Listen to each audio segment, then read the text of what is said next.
What's up, y'all? It's your boy Smaqs, and you just tapped in with the K's No More podcast. We talking everything addiction and everything incarceration.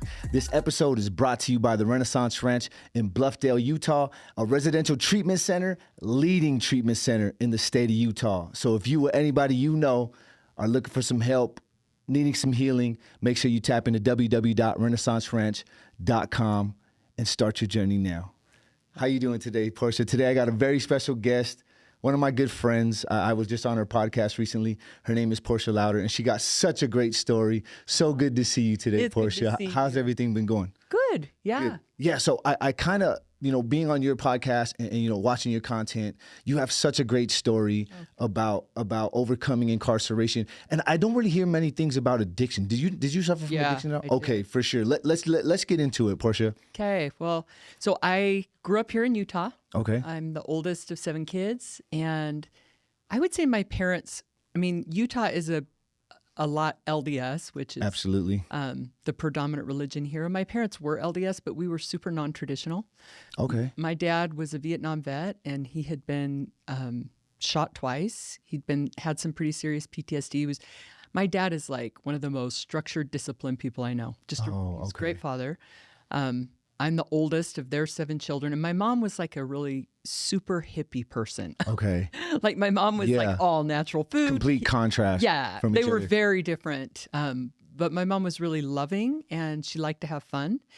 So we kind of grew up out in the country, almost off the grid. Oh, okay. And I think for me, my mom didn't like rules or boundaries. So literally, if I wanted to go to school, I could. If I didn't, I didn't. We could sleep in whenever we just didn't have a lot of rules or structure. Not much structure, probably a little bit. And so I think when I turned about 13, I started to struggle with any kind of structure, like at school.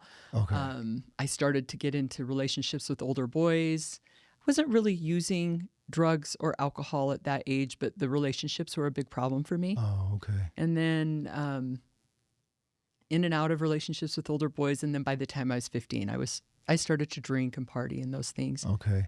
As many of us do. Right. You know what I mean? Especially coming up with parents that have different parenting styles, you know what I mean? So, it happens. Yeah. So teenagers were pretty rough. By the time I was 17, I was pregnant with my first child, moved out of my parents' home, moved into a low-income apartment, and I was on welfare. And I just remember thinking if I could find someone to marry me, Yeah. looking for got to solve this problem, got to get in a relationship. And I met someone who was 10 years older than me. He was 28 and I was 18, had my little boy. Okay. And he made me this really romantic offer. He's like, hey, Portia, you should marry me because I can take care of you. Yeah. So it wasn't like true love or anything, but I married him just thinking, well, I need someone to take care of me, So how old were you when you had your first child, you said? I was 17. Okay. So let's get into that a little bit. How did it feel being, I would assume you were still enrolled in high school or? Yeah, I dropped out. Oh, because of it? Yeah. Yeah. So how does it feel being a young teenage woman, right? And then something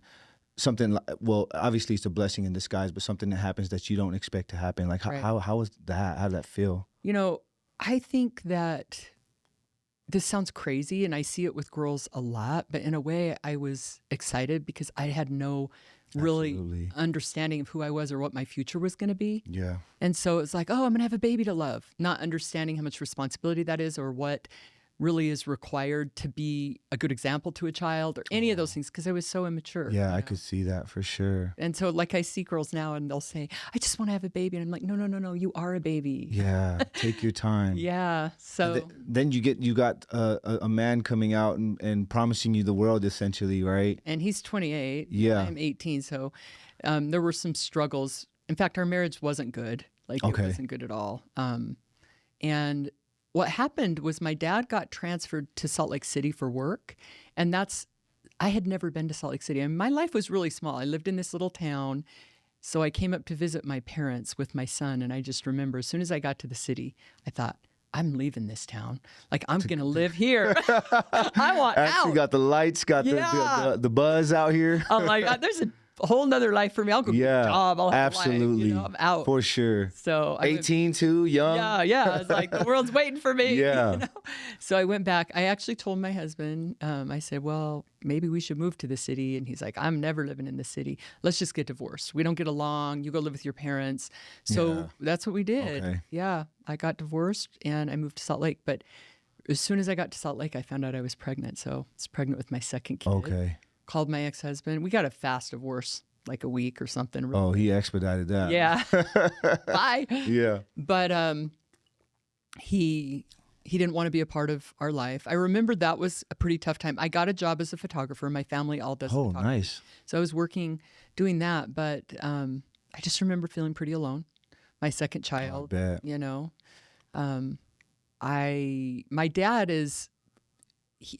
knows I'm stubborn. Like, I'm his oldest kid, and he's pretty stubborn. So he was just like, you might want to consider a few things. They kind of talked about adoption. I was like, I'm not doing that. Yeah. And when my daughter was born, my parents are LDS, so I went to church with them. And I remember looking around and thinking, I just need to find someone to marry me, man. These people are all happy and they're married. That's what I need. I just need to get settled down. I guess at that point, 20-year-old self.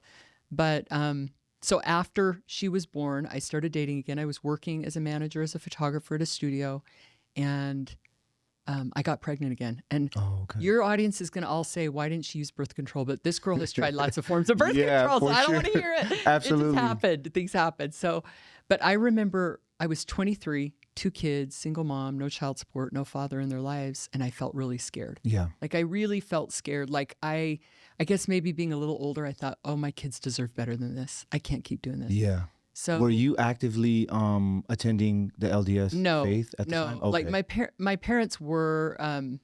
I did later. Like, I'm active now, but at that point, at that point, yeah. No, I was just like, I don't fit in. You know, my life's different. I see the world different. Plus the rules thing. Like, yeah, was there like somewhat of a pressure as far as, because I know that there can be some pressure, right. From a young woman, maybe having kids or whatever to get married. Is there anything like that? I think initially, yes. Like, when I was younger, yes. But at this point in time, like, again, I'm a very strong-willed and stubborn person. Yeah. And I had already been down the path with 2 relationships where I just knew that the guy wasn't going to marry me and be a father. Yeah. Like, it didn't even make sense. Like, I was like, he is not, like, so why was I dating him? I don't know. But anyway, I knew, and I told him, I'm placing this child for adoption. Like, and that was the 3rd child. Yeah. Okay. Which a lot of people will again say, how could you do that? Well, I think for me, it was like, oh my heck. Like, I have 2 kids that don't have a father, that are struggling. I'm living with my parents, and I want better for my child. Yeah. Like, I said a prayer. I, again, wasn't very religious, but I just said a prayer. Like, I need help. I don't know what to do. And I felt strong. Absolutely. I felt this strength inside of me. Like, this is the right decision. So I started looking for a family. I met a really great couple. They were super supportive. They came to all my doctor appointments. Man, love that. Yeah, they were great. They were there the day my son was born. I watched them hold him in the room.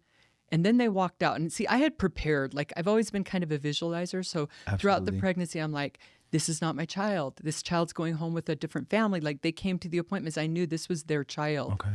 But when they walked out of the room, I felt a whole new level of emptiness. Oh, I bet. You know, the trauma, I didn't know, like, you have to work through these feelings. It's not just going to go away, you know? Absolutely. And I So- feel like, like you were saying, like, people will always cast judgment, right? Especially for a situation like that. But no one truly knows, how it feels to be young, to have children, and not be in the best place, either financially or emotionally, Right. or whatever the situation is, to make the choice of, man, I can't care for this baby as much as I would want to, Right. and to make that choice of giving it up to someone, That can give them- other family, that can essentially give them a better life, give them a better upbringing, and just hearing you talk about, sitting there and watching them hold them and pick them up, man. That must be something that you carry. For sure. It was extremely painful. I remember thinking, I just need to go back to work. I'll be okay. And I wasn't. I had this box of pain inside me that I like placed to the side, thinking I can't deal with that right now. And that's when my addiction just went boom. Like, I started to first use pain pills, and ended up on street drugs, methamphetamine. Yeah. Like, How did your first interaction with pain pills start? Like, how did that happen? It's so strange to me because I had been prescribed them just for migraine headaches, and I'd never abused them. Like, I had some in the cupboard, and it'd be like, because I've always kind of gotten headaches. Like so T2s or something, like Tylenol 2s? they were hydrocodone. Oh, really? Yeah. Frenetic? Well, but I Wow. mean, this is like a lot. Yeah. I was in my 20s. Yeah, and so it's like 30 years ago. Right? absolutely. So they would just give you those. Yeah. They didn't really do know the science behind it Right. at that time. Didn't know how addictive it was. Absolutely. But I remember the first time I took one, and it made the pain go away, not just my head, but it made everything else go away. And I was Yeah. like, I just need more of that. And at first I'm just like calling the doctor to prescribe them. And then I'm starting to look in the cupboards for them. And then I'm asking people if they Yeah. can get them. And then I'm like, I got to hit the street. Like, I need more of this. And I had a cousin that had been in and out of jail that was come by my parents' house, and he had meth. Oh, okay. And so I used meth for the first time. And yeah, that stuff hooked me right away. Oh, I bet. Yeah. You know, meth. I just had another guest on, and he was talking about how, you know, the effects of meth, like all the good qualities that were instilled in you as a child or in your upbringing, right? That you essentially just kind of blow it out. Oh, yeah. It's like, I like, and it's to the you races. don't even recognize yourself Yeah. anymore. Like, I remember looking in the mirror and going, how did this happen? Like, I did things I never thought I would do, and I went places I never thought I'd go. Yeah. And for me, what happened was I was gone all the time. I quit. I lost my job, because you lose everything. Right? Absolutely. Lost my job. My parents were taking care of my kids, and I was hanging with a drug dealer. I remember coming home late one night, and when I walked in the house, my oldest son was 8 years old, and he was standing there crying, waiting for me at a window with my mom. Yeah. And when I walked in, my mom looked at me and she goes, my mom is one of the most loving, non-judgmental people you'd ever meet. And she just said, Portia, all this little boy cares about is you. Yeah. That's not enough for you. Whatever would be. Absolutely. And I just remember that night taking my son downstairs and laying on the floor and just sobbing and begging God to take it from me. I'm like, I can't do this anymore. I just want to be a good mother. Yeah. Take it from me. And my sweet boy, he goes, Mom, quit crying. It's okay, Mom. You're beautiful. Don't cry. And I go, no, Jace, I'm such an ugly person. He's like, no, Mom, come look in the mirror, Mom. Look at you, you know? And I remember my son could see everything in me that I couldn't see in myself. Absolutely. They always do. They always do. And the next day I walked upstairs and I said, Dad, I need help. I don't know what to do. Now, my dad had been really frustrated because he's watching his daughter use meth. Absolutely. And I'm leaving the house and gone for days, and he's raising my kids. And they had neighbors say, you should just take custody of the kids, right? And when I said that to my dad said, Portia, I gave up on you. I figured you were going to die. Yeah. He's like, if you want help, man, you better go talk to a neighbor, somebody that knows how to help you, because I tried everything and I can't. Yeah. And I walked across the street and I knocked on who was an LDS bishop, a guy's door, and I just said, hey, I'm a drug addict. I need help. I don't know what to do. Okay. And he called someone who was in the 12-step program that came over and shared his story. And I remember I was in a good spot, though, because I didn't trust my own thinking anymore. Absolutely. That's a good place for sure. Like, I quit thinking I knew how to fix this problem, you know? Yeah. So, they made me some promises and told me some things that I needed to do. They told me to shut up and listen. They told me that my own thinking wouldn't solve this problem, and that great big monster, quit focusing on it and do some simple things right every day, you know? And I started reading and studying. I go to the library and get any books I could to understand. Like, I started reading like Buddhism and all different types trying of to tap in spiritually. Yeah, trying to understand the principles behind my struggle. Absolutely. Because I felt so empty, you know? Yeah. And I thought it would be the hardest thing I'd ever have to do. Don't ever say that. Absolutely. Yeah. Sometimes it can seem like that for sure, but like they were telling you, it takes just adjusting little steps and little thinking errors that we're constantly using every day, and thinking they're very minute ways of thinking, but actually they're altering the trajectory of our life. You know what I mean? So, that. man, so 12 steps can for sure do it for you. Yeah. And those principles were life-changing for me. Like, all of a sudden I start making a list and taking ownership of my life, and I'm serving others. Absolutely. And like, slowly, bit by bit, I'm becoming a good mother. I'm keeping my word to myself. I'm working again, you know? Yeah. Now, I remember I knew that I was not looking for a man to solve my problems, because it never worked before. Yeah, you know? for sure. So I'm just like doing me, and I ended up meeting my husband. Okay. And he's great. Like, my I husband. love them. Great man. Oh, such a good man. I have no idea how I tricked him into marrying me. Seriously, first date? Like, seriously. The guy, I asked him, I said, Chad, what scares you the most about me? He's like, Portia, everything about you scares me. Like, Yep. because I mean, my life, it was Absolutely just chaotic. So different, such contrast, I bet, as well. Yeah. Chad had just graduated college and had no, he did not carry the pain I carried. Yeah. He just had that look in his eyes of innocence that I wanted so much. And I was like, I am not there. Like, I haven't been there since I was a little girl, the pain I carried, absolutely. not the same. But we ended up getting married. He adopted my 2 kids. And how old were you at this time? When you met 27? Chad? 27. No, I was younger when I met him, but I would say I was in my 20s, like probably 24, 25. Okay, when you guys got married, that's yeah. So we got married. He adopted the kids, and I remember being really grateful because I had been in some dark places. Like, I would wake up and just say, "Oh, I'm grateful for the love I have." Let's talk about that. What? Because I like to give the listener, a depiction of, how our addictions can take us to some dark places. Yeah. Like I've willingly walked into some evil places, you know what I mean, and sat with the demons and the ones that are struggling. I mean, nothing surprises me anymore. Yeah. Like, that's one of the things I'm grateful about with my addiction. When I talk to people that are struggling, I'm like, yeah, you did that. Like, because I mean, that happened. Yeah, It does. And for me, I remember being in a drug house with a young guy that I was there with another dealer, and he was pimping out his own mom. Oh, wow. Yeah. Like, he's got her there. He's like working deals with her. He's dealing drugs. And me and the drug dealer I was hanging out with, we were looking to go down to the prison to drop some money off to another homie that was locked up. Like, it was just because I wasn't raised with it. Oh, like, you were deep in it. Yeah, I was deep in it, and I wasn't raised with it. Like, my dad was a hard worker. He had 7 kids. My parents were these, they were LDS Christian. They were kind of out of the box thinkers, but also like very loving, And all of a sudden I'm in drug houses and we're robbing things and stealing things. And I'm just, I don't know, like, I knew that darkness wasn't where I wanted to be. Absolutely. Like, I wanted to get away. But I felt like I was in such a deep hole, like the pain I felt. And addiction is the worst thing because I would get really high and I would plan how I was never going to use again. Yeah. Like, master the plan. recurring cycle. Yeah. I make a list. I'm going to do this. I'm going to do that.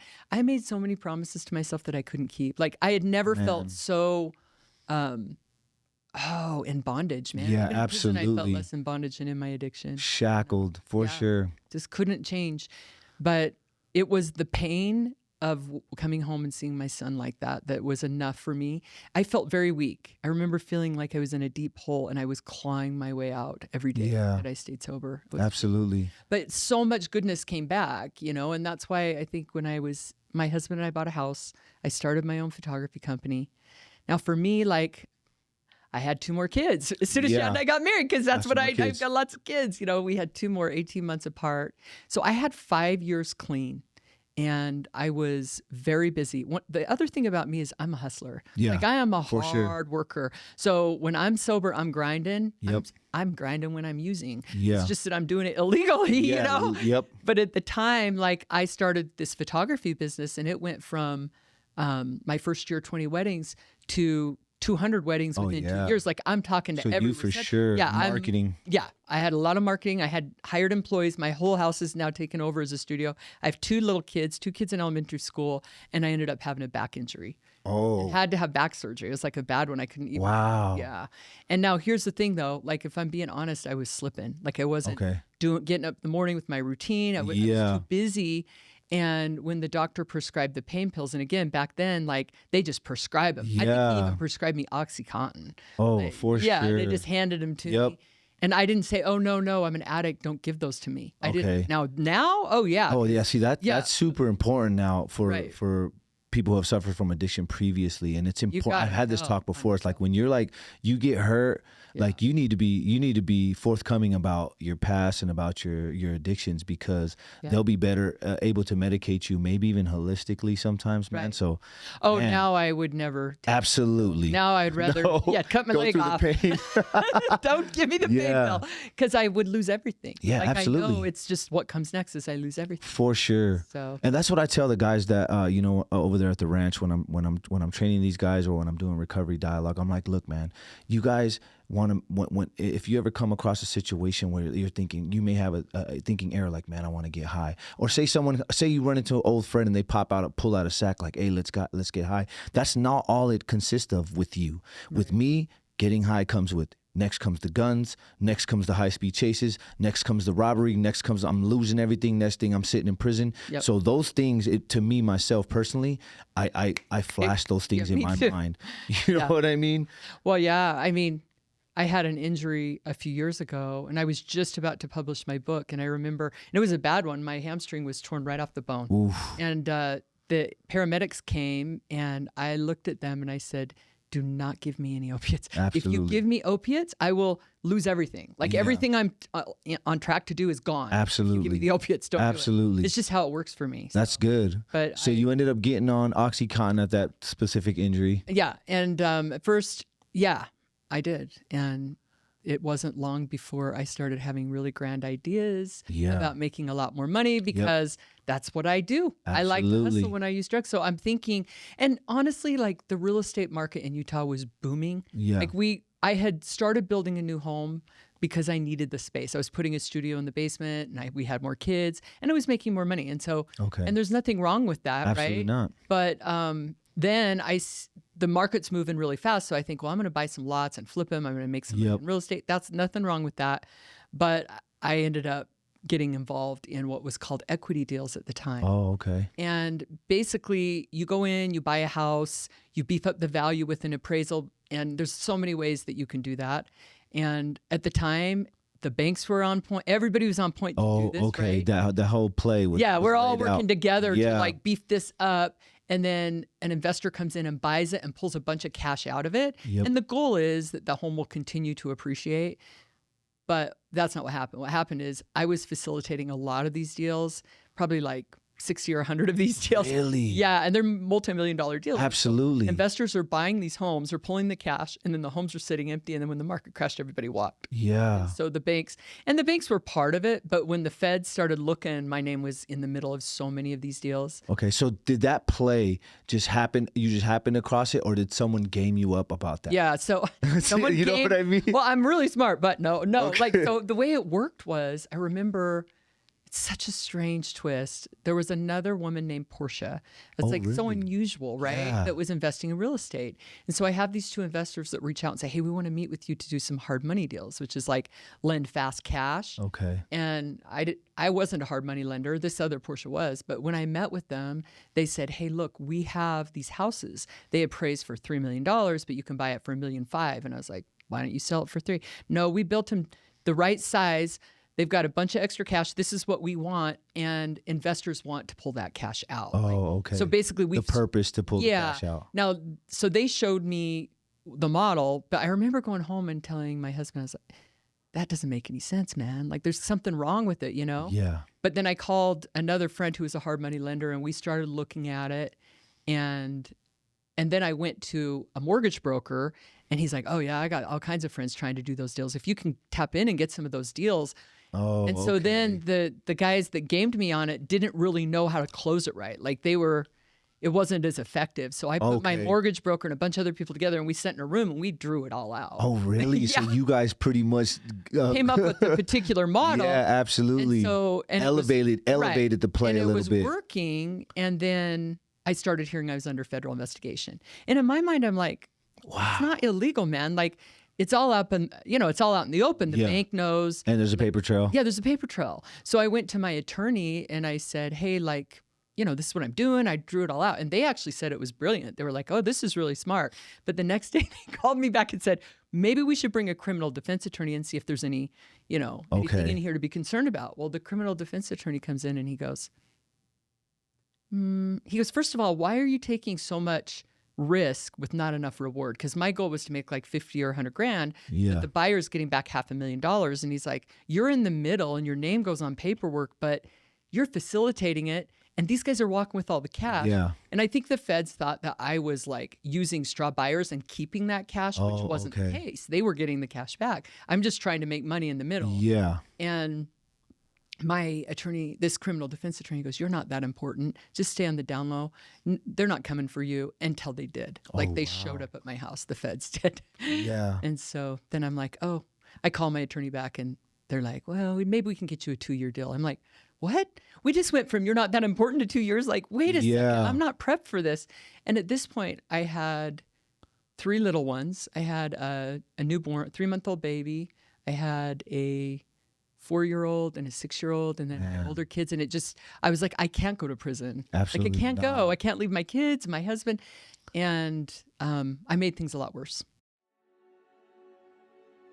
For over 20 years, Renaissance Ranch has been on the front lines, battling the darkness and disease of addiction. It has been our mission and passion to help men reclaim themselves and remember who they truly are. Fathers, Husbands, friends, leaders, Sons. and brothers. The road has been paved and the recovery journey is real. we've all experienced the journey from addiction and darkness back to the light of recovery. We do it together. Together, Together. together. let us fight with you and help you find yourself again. We are the Brotherhood of Renaissance Ranch. We are the Brotherhood of Renaissance Ranch. We are the Brotherhood of Renaissance Ranch. Join the fight today.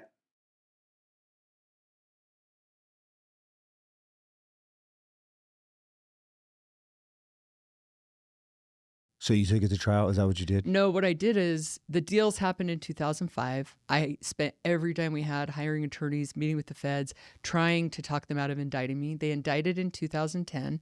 So all this time, I knew they're investigating me. They're talking to title companies, neighbors. Yep.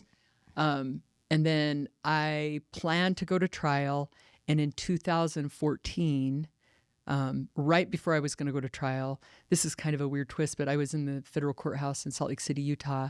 And I had been on pretrial release. Yeah. But I was also using drugs, right? And they knew that, actually. The feds knew. I was on Suboxone, I think, at the time. Yeah. But Was that when the federal courthouse just opened? It was very. it was right after new. the federal courthouse was opened. Somebody was telling. This is off topic, but somebody was telling me that you were there The day the guy when got shot. when Sione got shot. So that's Rest what in peace, happened. now. Yeah. So what happened was I'm in the courtroom right next to his, and all of a sudden we hear gunshots. Yeah. And the marshals come running through our courtroom, and the judge says, "This is unusual. We're locking things down. Everybody." And so somehow I walked down the back of the steps and walked out the front with the paramedics. Yeah. And the guy that had been shot, Sione, Sione. right? Yeah, Angelo. Man. And my husband and the lawyers are still locked in. Well, when I walked out, obviously he takes off with the paramedics, but the news comes up to me and they said, "Oh, what happened in there?" And I said, "Oh man, the U.S. Marshals just shot a guy like 5 times." Well, that made everybody mad because, the ATF, they want to kind of control the narrative Absolutely. of that. Absolutely. And so my husband walks out and he goes, "Why are you talking to the press? Like, we're going to trial in 3 weeks." What do you do? You answer the question they're asking. I would have answered it too. I was like, dude, they just shot that dude. Yeah, that's what I said. Man. But the problem was that on our way home, my lawyers call and say, "Oh man, you have made the government so mad." They said, "Oh man, what were you doing?" So that situation affected your the next situation. day, they revoked my pretrial release. Really? They locked me up in the county jail and kept me in an isolation. Wow. That's horrible. It was rough. And they gave me nothing. Like, they knew I would detox, and I got sick. Yeah, that's horrible. It was pretty rough. That's such a crazy sequence of events, man, really that just was. played a role. That's nuts. So then they ended up shipping me around for about 3 months for a mental evaluation. And I'd never been in jail. So here I am, like, chained and shackled. Yeah. Con Air. I ended up going to man. passed out. So explain that. How does Con Air, for the listeners who've never been incarcerated, how is Con Air? So state, I've explained this before. So state transportation in the airports are different. They've transferred me on actual airplanes with other people. Other people traveling, bro. Everybody's looking over me like, and "Oh, man." so they'd be like, because I've been transported across state twice for state charges, Right. and this is the U.S. Marshals, and dude, he covers my hands and he says, "Keep your chains, and we don't want them to know you're." So that's the kind of thing that I'm dealing with. So how is Con Air on the federal? Yeah, so this is crazy. They take me again to the county jail. They put me in a white suit, and I must have passed out because I just remember waking up on a bus, and I am chained and shackled and in this white suit. And I'm very confused at this point because I'm sick and I'm confused. Yeah. I'm like, what's going on? And we pull up to, I don't even remember what airport it was, but there was a great big plane, and it's Conair, right? Yeah. And the marshals have got their shotguns, and everybody's chained and shackled together. Okay. And so I'm trying to, the girl's like, you got to get up, you got to go. And I'm like, I'm so confused. So I'm trying to shimmy out, and I'm telling you, like, you're walking through these little steps, like up into an airplane. Oh, And really? because you're chained, and a lot of times, like, luckily I had a jumpsuit, but a lot of the guys, like, their pants are falling off. There's nothing you can do about that. Oh, so it's men and women. It's They're men transferring. and women. Okay. Yeah. And so Wow. we get up into the plane. I'm telling you, the Conair plane is a rough ride. Just Oh, so I you bet. know. It's probably like a cargo plane or something, bro. It's no joke. Like, they take off like straight up, and it's a real bumpy ride. Really? Yeah, it's crazy. Then we get to Pahrump, Nevada, and they get us all off and into a bus. And then they drive you, because when you're on Conair, they are transporting you from place to place to place. And it Just doesn't- like packaging. Oh, bro. it is. It is. So then you go to Wow. this warehouse, you wait there for like 3 weeks, and sometimes you'll just be in a holding cell for hours and hours. It's just miserable. Man. And then I'm there for a week. They throw me again in an isolation cell, and then they shipped us to Seattle SeaTac. And that's where I had the evaluation. And I remember the psychiatrist pulls me out, and she goes, "Do you know why you're here?" And I said, I don't. I said, I know I was in the courtroom. A guy got shot. Yeah. I don't, Is this pre-conviction? yeah, Or all really? Before pre-conviction. conviction? I have not pled guilty Wow. yet. Yeah. Like, so at the end, she goes, you are here to have a mental evaluation to determine if you're competent to stand trial, which I think was in large part because I just went out and said, hey, this guy just got shot. Like, she's crazy. Let's put her on the plane and ship her to. Wow. So I get there, and I said, well, where's my husband? And can I call him? And she goes, yeah, you can make a phone call. So I call him, and he goes, Portia, they took you right out of the courtroom. He goes, listen, do not just get yourself together. He goes, or they will keep you locked up for a long time. Because at this point, I'm still going to trial, right? Yeah. So I'm like, and again, they just detoxed me cold. So I'm Yeah, not so doing well. I'm not sleeping. Yeah. But I'm like meditating and praying and like, help me get through this. And I got I was competent to stand trial. Okay. So then I'm thinking, well, I was on pretrial release, right? So they'll ship me back and I'll be able to go to trial. Not what happens. They ship me back to Nevada. I'm there for a month, and then they ship me back to the same county jail. And when I get to the federal courts, finally I walk in and I said, what is going on?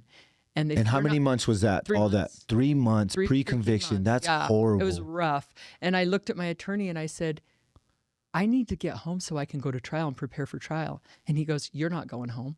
He goes, they have decided to keep you. And I go, based on what? They said, you're a danger to yourself or others. And I said, but I've been on pretrial release for years. And so I said, if I plead guilty today, will they let me out today? And they said, yes. I pled guilty that day. So I pled guilty out of an isolation cell, which a lot of people do. Without right? even going to trial or anything? no, Not even no courthouse that you... No, they Really? said if I pled guilty, and nobody wanted me to go to trial. And honestly, I'm so glad I didn't. Yeah, for sure. It's confusing though, because I was really coerced into that plea, and I was really angry about it. Coerced into the guilty plea? Yeah. Okay. And so I was angry about that. And when you say coerced, what do you Well, I explain mean, being when you're coerced? held in an isolation cell for months. Oh, okay. And then they say you... transferred around, and they say Absolutely. the only way you're getting out is, and in those conditions, mentally, I wasn't well. Absolutely. Like at this point, I'm not well. Absolutely. And I knew it. I'm Yeah. like, I can't stay in these conditions. No. You know, like prison's way better than that. Like, Oh, that for was sure. so rough. And Man. it was rough, and I was mad, but I think it was a blessing, because honestly, I'm so stubborn. I don't know if I would have pled guilty if they would not have just put the hammer on me. I would, And they would have railroaded you. and they for would sure. have given me a lot more time. Yeah. So I pled guilty, and then at this point, they had already wrapped my husband up into a conspiracy. So now I'm facing like, are we both going to go to prison? Oh. So I pled. I was sentenced to the max. And then I looked at my husband. I said, you just have to plead, because they'll put us both in jail at the same time, and our kids need you there. The only concession that they made was that if we both pled, that they would let Chad serve his time when I got home. So at least the kids would have a parent. Luckily, they maxed me on my sentence, and they gave Chad home confinement. Oh, Like, that's he got no good. time. That's So good. it was a blessing, but For sure. it was rough. It was pretty rough. That was all. Man. How do you feel about that? Because I feel, especially being spiritual people, I feel like God puts us through things Right. to bring the best out of us. Yeah. Do you think that might have been a situation God was like, okay, girl, you was over here doing all this. Let me let me teach you some humility. Let me sit you down real quick and discipline you. Yeah. I feel like what God did for me in that was, it was really difficult to get through it. And I was very broken. Even when I got to prison, it took some time to process through that. But he helped me see, have a lot more compassion for other people that have been through things. Like, I think I'd have gone in there so arrogant thinking, I'm not like you. But because I had been through all that, it was like, and prison wasn't as hard. I'm like, I've already done the worst thing. For sure. Bring it. Put me in the shoe. Let's go do some shoe time. I was like, absolutely. Please, give me a book. Give me the weekend off. Like, I was stronger because I survived all that. Okay. Man, that's great. But it was tough. So you pled guilty. Yeah, I pled guilty. From a cell. Yeah, from an isolation. Wow. And then I got a few months before I was sentenced. They let me out the day that I pled guilty. Oh, okay. Which was so odd because even my pretrial officer, he goes, wait a second. He's like, you're a danger to yourself and others unless you plead, but then you're perfectly safe. Man, there's like so much just like it's not right. Corruptness going on, good. bro. Yeah, that's a situation. Yeah. I even had an attorney reach out and go, pro bono, I will fight your case. Like, what they did to you is so wrong. And I was like, see, because at a certain point too, like, I had to move forward. For I sure. can't live in that. You fight in the state, like you mentioned it before. You up against the state. You're up against a big, bro. It's a great big brick wall. And they're gonna stretch you. They're gonna stretch you out for years before you even get in front of them. No. If you would have decided to go pro bono, Not doing it. No. So Smart I just choice. had to move forward and make the most of my time and start to heal because I had so many weaknesses. Like there were so many areas that I had to look at and say, Portia, like, look where you went wrong. You hurt the people you love. You've got to face this, And so, man, my prison sentence, I was 7. I did 5. I got a year off on RDAP, and then I got good time and a little bit of halfway house. And I wouldn't change it, man. Yeah. Like, it was sacred for me because it gave me the time I needed to For be sure. sober 11 years now. It gave me the time. It gave me, I found myself. I mean, I was so young when I got pregnant. Like, I was so young. Yeah. I went to prison and kind of grew up. I was Absolutely. finally able to do that. So. I think for myself as well, I don't like to say, prison changed me, but the environment that I was in, it forced me to focus on myself. Yeah. It forced me to kind of dissect the decisions that I made that took me away from my wife, that took me away from my kids. So prison and isolation can for sure bring the best out of us, man. Because a lot of the best people I know have been incarcerated. A lot of the strongest people I know, for sure. Oh, and that was the surprise. Like, I recently had somebody ask on a social media post, were you always interested in prison before you went to prison? No. I had no idea anything about prison, and it changed my whole life for the better. Like, now I know the most amazing people who have overcome the hardest things. Like, I'm honored to stand with my friends that are felons. Like, I would never undo it. But it was not something I picked or wanted to do. Yeah. But it's given me a whole different purpose. For sure. So on the women's, I know on the men's side, it's really a racial thing. Not like that. I'd like to explain how the women is, how the women's side is. Like, what is the structure as far as it's a family. Segregated? Okay. Okay, when you say it's a family, because I've seen videos where it's like you got the mother, the sisters, or... They're very... Okay, so women are really codependent and men are more gang up, right? Okay. Like the politics and stuff. Yeah. They don't do that in female prisons. But what they do is they get in relationships with each other, but they also get in these pseudo-family type relationships. I did not like the relationships with each other because I feel like all that is just another form of addiction. Like, Absolutely. You're filling your emptiness with this person. Yeah. And I felt like here's their opportunity to really love and support each other and grow. And I would see girls that were doing pretty good. Like, I worked in education, so I'm like, let's get your GED. Let's get you on track. And then as soon as they get in one of those relationships, it looked just like they started on meth. Absolutely. It's like they start out really good and then they it's all they think about. And then they get in fights with each other. Most of the fights in female prisons are over relationships. Oh, okay. So for me, that was the downside. But yeah, I was surprised. I'd see people that would form into families and they'd say, oh, that's my mom, that's my grandma, that's my dad. Because some of the females were masculine. And I was like, that's so odd. I have children at home. I'm not looking for kids. Like, I love you guys and I want to support you. But like, wow. Yeah. That's such a different dynamic as opposed to the men. The men can be like so barbaric and just like segregating through race, and yeah, man. So that's different for sure. Yeah. So you were incarcerated. You did 7 years. I did 5. Oh, you did 5 on a 7. Yeah. So did you? I know you said you worked in education. Did you do any college degrees? Did you do any life? They didn't even have it available. Oh, really? And honestly, I probably read 12 hours a day. Yeah. Like I feel like I really dialed in. I rewrote my life's purpose. While I was there. I walked a lot. I meditated. I studied, and I taught classes. I wrote curriculum. I wrote a class about the hero's journey, how to become the hero of your own story, Love become an that. amazing person, write goals, help. And we did a lot of trauma work too. I was like, okay, so we're going to start a support group and talk about how to explain your conviction. Because I feel like everybody carried, at least I did. I'm like the day that you stand in the courtroom and they read off, the United States of America versus Portia Louder. I feel like an enemy to the state. And these 19 count indictments, I feel like a crime boss, man. Yeah. I've got it's funny. I was talking to a guy the other day who just got out of prison, and I was asking him about his conviction. He's like, oh yeah, I was in on distributing. I go, oh, just distributing? And he goes, which is nothing, right? Yeah. But he goes, oh man, I feel real bad about it. And I said, that's just a nothing. Absolutely.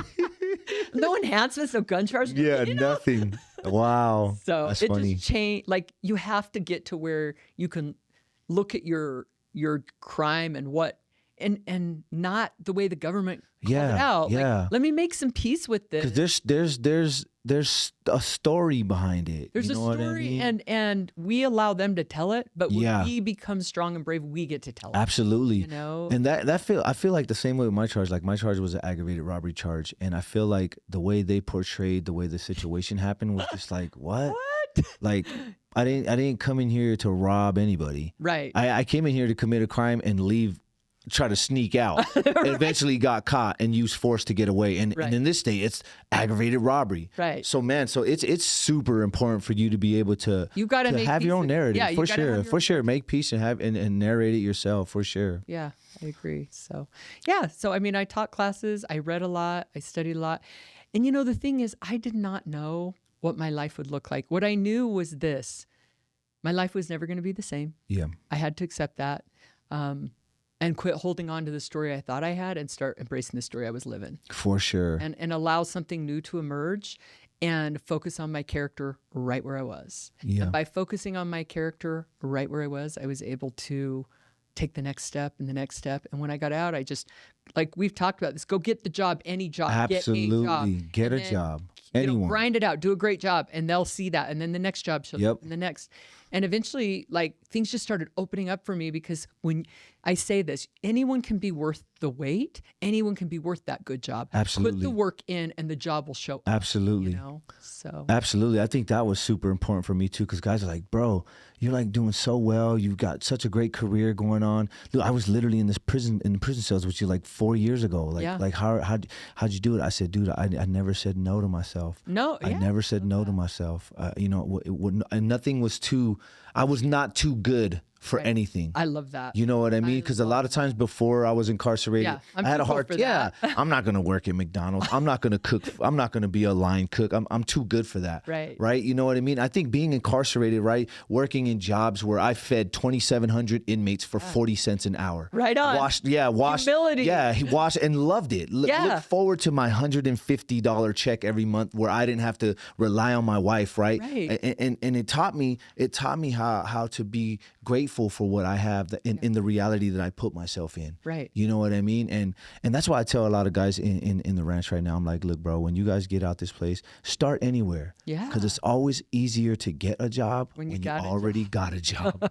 You know what I mean? Yeah. So you were teaching classes in there.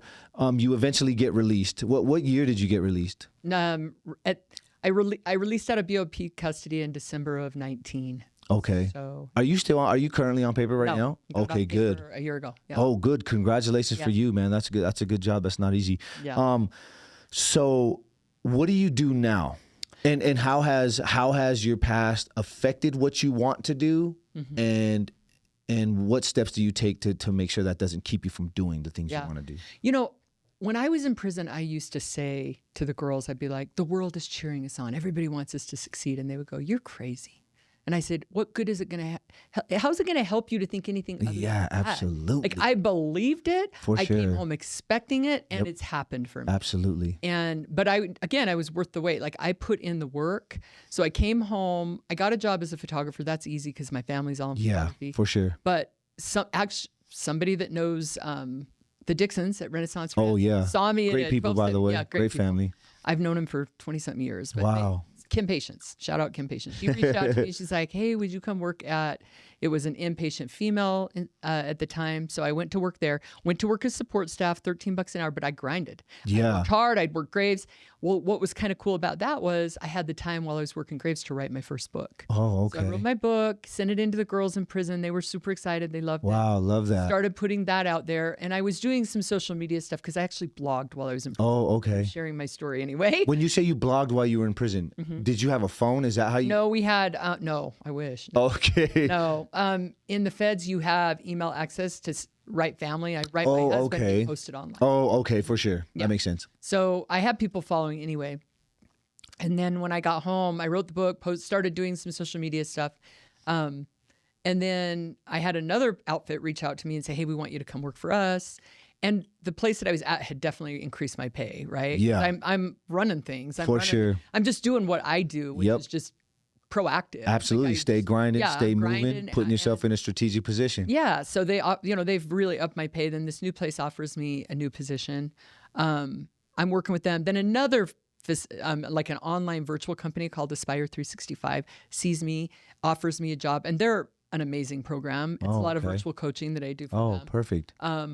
I also, Manny, I started working with Manny, and shout out to Manny. Therapy. Good, and man. we put together a virtual program, which you've been on. Yeah, absolutely. Story. Level up. Yeah, level up. So, love it. So all those things just started showing up for me, and I wrote another book, which was kind of cool. So it's like, I did not know all this would come, but I just did the next right thing and the next right Absolutely. thing show up. So I do a lot of, I do social media. I speak a lot.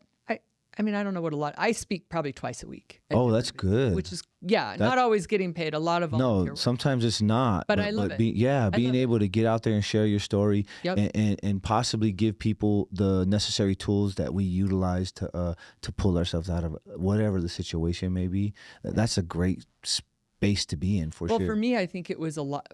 My passion is this. I was a person that had no experience with the justice system. I thought that people in prison are bad, people out here are good. I get to prison and realize I got it all twisted. Absolutely. It's so different than I thought. Like, these are some of the strongest, bravest people I've ever met. And because my background was the way it was, I had the ability to connect with people and humanize the population, my friends in prison. Yeah. So I felt this, and I have strength because I have a husband that supports me. A lot of women don't come home with the support I have. For sure. So I'm like, I have a responsibility to share stories and to reach back and connect with the women that I love. Okay. And so that's a big part of what I'm trying to do. Is So that's the purpose of, because a lot of your content, like, and by the way, you got great content. Your content, I feel like it sheds light on a lot of situations that people may think about or have the wrong idea about, either being incarcerated or people dealing with the judicial system. Right. So the purpose that you do those things, to humanize it. I love that. Like, you cannot demonize people once you know their story. Absolutely. I mean, it's easy to lock people up and throw away the key on charges when you just think they're bad. But if you know who they are and what they came from, that changes the system. Like, prosecutors don't have free reign to just lock people up for 20 and 30 years. No. They're human. Absolutely. If their story's told, Absolutely. That's kind of So I see that a lot of your social media content is taking off. So where do you see that possibly taking you to? What's your next big what's the next big thing that you're thinking of? Yeah. I have some ideas, but I've also learned I don't want to be too tightly directed in one place, right? Like, I need to be open to different things because things have just shown up. I had somebody reach out to me and say, hey, we want to do a movie script. We want to, we'll see. Absolutely. I would be cool if it worked out, but I'm not totally convinced. I just keep sharing my story. I like things that like nobody could stop me from doing what I'm doing. For sure. You know what I mean? Like It's something you love to do. I love it. And so like the gatekeeping of, like, even when I wrote my first book, I was like, do I go with a traditional publisher that they get to tell me what I have to say and when I get to speak, or do I do it myself?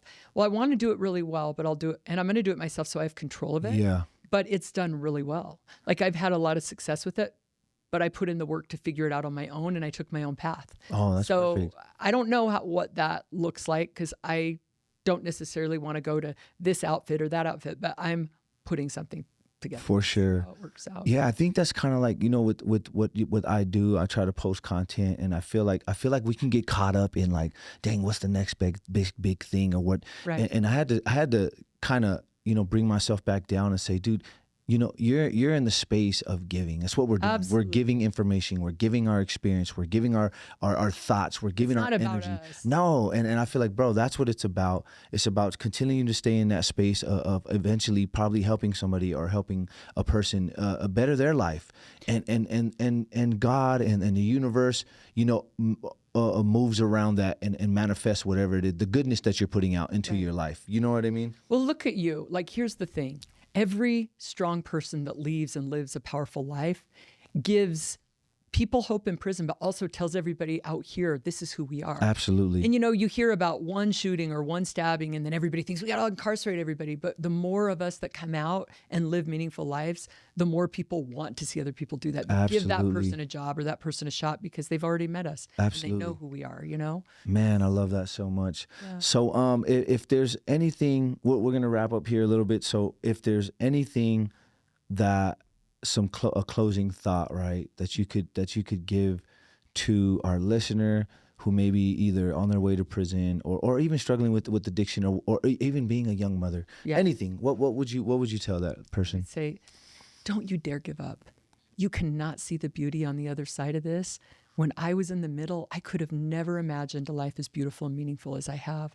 If I could go back to my young single mom self and I'd say, Portia, you're amazing. You have no idea what you're on this earth to do. In the middle of the feds and my addiction, I was so discouraged. I kept thinking, just give me cancer, let me out. I don't want to live like this. And here I am living the best part of my life. Do not give up, and don't give up on your kids. Don't give up on yourself. There is something beautiful on the other side of it. I love that so much. So maybe let people know where they could follow you or where they could find your content, because like I said, your content is so good. Oh, thank you. I appreciate it.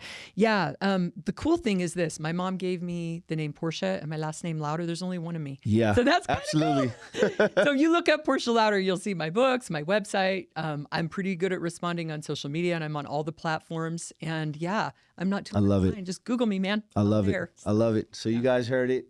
Portia Louder, man. We had her great story of overcoming incarceration and addiction. So, man, I hope this episode has brought some tidbits of knowledge that you guys could utilize in your life. But until next time, we'll tap in.